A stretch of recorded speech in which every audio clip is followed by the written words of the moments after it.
Alright, तो हम concept समझेंगे बेसिकली आयन चैनल रिसेप्टर्स को। बेसिकली जो हमारे रिसेप्टर्स होते हैं ये प्रोटीनीशियस मैक्रोमोलिक्यूल होते हैं जो कि अलाउ करते हैं कि कोई लाइगेंड या एगोनिस्ट या ड्रग आके उससे बाइंड करे और वो उसके बाद ट्रांसड्यूसर मैकेनिज्म के बेसिस पे अपना फिजियोलॉजिकल रिस्पॉन्स देते हैं किसी पर्टिकुलर इफेक्टर ऑर्गन पे। तो उसका एक टाइप है आयन चैनल रिसेप्टर। बहुत ही सिंपल है, आप इसको बहुत आसानी से समझ जाएंगे। देखिए, आयन चैनल रिसेप्टर जो होता है बेसिकली ये किसी सेल के सेल मेम्ब्रेन पे होता है, इसीलिए हम इसको बोलते हैं कि ये सेल सरफेस रिसेप्टर है।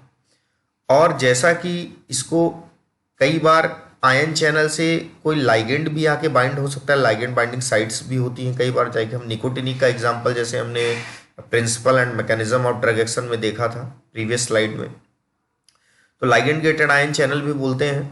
और इनमें ligands like sodium, potassium, calcium and chloride ये होते हैं विद इन देयर मॉलिक्यूल्स। मतलब ये रिसेप्टर अगर एक्टिवेट होंगे तो अगर वो सोडियम आयन चैनल है तो सोडियम की एंट्री होगी इनसाइड ऑफ द सेल, अगर कैल्शियम है तो कैल्शियम की, क्लोराइड है तो क्लोराइड की। अब अगर कोई एगोनिस्ट डिपेंडिंग ऑन दिस कि वो क्या इफेक्ट दे रहा है या एगोनिस्ट का नेचर कैसा है, वो सेल में डिपोलराइजेशन और हाइपरपोलराइजेशन की एक्टिविटी को करवाएंगे depending on the ion that flow through. जैसे आप सोडियम आयन अंदर आया तो आप उसको डिपोलराइजेशन की बात करेंगे, राइट। कैल्शियम आयन अंदर आया तो उसको डिपोलराइजेशन की बात करेंगे। वहीं अगर क्लोराइड आयन अंदर आ रहा है तो आप उसको हाइपरपोलराइजेशन की कैटेगरी में रखेंगे। Increase in the positive charge inside of the cell, depolarization. Increase in the negative charge inside of the cell is called hyperpolarization. अब आयन चैनल रिसेप्टर के कुछ एग्जांपल्स हैं जो आपको याद करने चाहिए। लाइक निकोटिनिक कोलिनर्जिक की बात करें, गाबा ए रिसेप्टर की बात करें, ग्लाइसिन की बात करें, ग्लूटामेट रिसेप्टर की बात करें या 5-HT3 रिसेप्टर की बात करें, तो ये जो रिसेप्टर हैं GABA, glycine, 5-HT3, AMPA, NMDA, nicotinic cholinergic, ये सब जो हैं आयन चैनल रिसेप्टर के एग्जाम्पल्स हैं। इन रिसेप्टर्स की एक खासियत होती है, जैसे जीपीसीआर की, जब जीपीसीआर को जब आप पढ़ेंगे तो आप देखेंगे कि जीपीसीआर से जब एक बार एगोनिस्ट आके बाइंड होता है तो नीचे रिसेप्टर के जी प्रोटीन्स होती हैं, मतलब वो कपलिंग प्रोटीन्स। यहाँ पे कोई कपलिंग प्रोटीन या सेकंड मैसेंजर का कॉन्सेप्ट नहीं है। यहाँ पे कॉन्सेप्ट इतना है कि सिर्फ रिसेप्टर से आयन चैनल को एगोनिस्ट ने अगर बाइंडिंग साइट है तो बाइंड होके उस आयन चैनल को एक्टिवेट किया और आयन का मूवमेंट हुआ।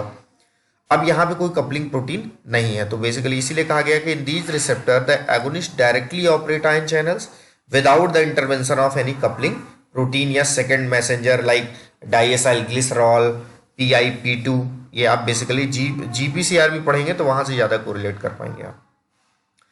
हाँ, इसकी एक इंपॉर्टेंट जो जीपैट में एक आ चुका है क्वेश्चन, ये कि द ऑनसेट ऑफ एक्शन जो होता है कि जितने हमारे रिसेप्टर्स होते हैं in comparison to all the ion channel जो रिसेप्टर होता है उसमें fastest onset and offset of response होता है।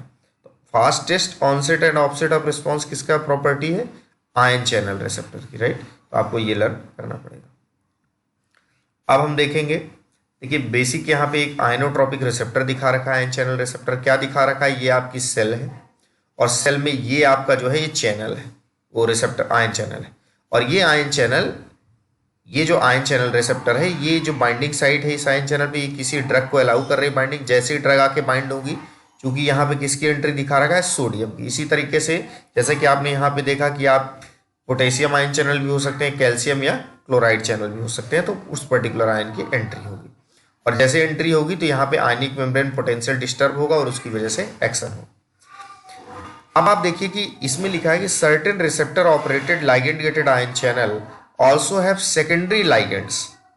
मतलब यहाँ पे लाइगेंड बाइंड हुआ और इसका एक्शन आया, लेकिन कई बार यहाँ पे लाइगेंड बाइंड होगा और वो किसी पर्टिकुलर थर्ड, आप कह लो कि एगोनिस्ट को या किसी चीज को स्टिमुलेट करेगा जो कि इस रिसेप्टर को स्टिमुलेट करेंगे। मींस कोई पर्टिकुलर ड्रग होगी, वो पर्टिकुलर ड्रग इस रिसेप्टर के किसी साइट पे बाइंड होगी और वो तब पर्टिकुलर स्टिमुलेशन होगा कि वो ज्यादा से ज्यादा आयन का रिलीज करवा पाए, आयन की एंट्री इनफ्लक्स हो पाए। जैसे कि हम देखते हैं बेंजोडाइजिपिन जो रिसेप्टर, सपोज करिए बेंजोडाइजिपिन रिसेप्टर है, तो यहां पे क्या होगा, गाबा रिस्पॉन्सिबल होता है कि गाबा जब जब अपने साइड से बाइंड होगा तो क्लोराइड आयन की एंट्री होगी। तो जो बेंजोडाइजिपिन है, जब बेंजोडाइजिपिन अपने रिसेप्टर से बाइंड होगा तो वो स्टिमुलेट करेगा या फैसिलिटेट करेगा गाबा की एंट्री को। मींस बेंजोडाइजिपिन ने डायरेक्ट क्लोराइड आयन की एंट्री को नहीं बढ़ाया, लेकिन गाबा के थ्रू गाबा को इनहांस कर दिया, जिसकी वजह से क्लोराइड आयन की एंट्री बढ़ गई। तो वही चीज यहां लिखा है कि certain receptor operated ligand-gated ion channel have secondary ligands which bind to an allosteric site and modulate the gating of the channel by the primary ligand. The benzodiazepine receptor modulate GABA gated chloride channel. तो ये एक आप समझ बना पाए होंगे, और धीरे धीरे जैसे हम जब बेसिकली बेंजोडाइजिपिन के बारे में पढ़ेंगे तो आपकी अंडरस्टैंडिंग पूरी क्लियर और हो जाएगी अच्छे से।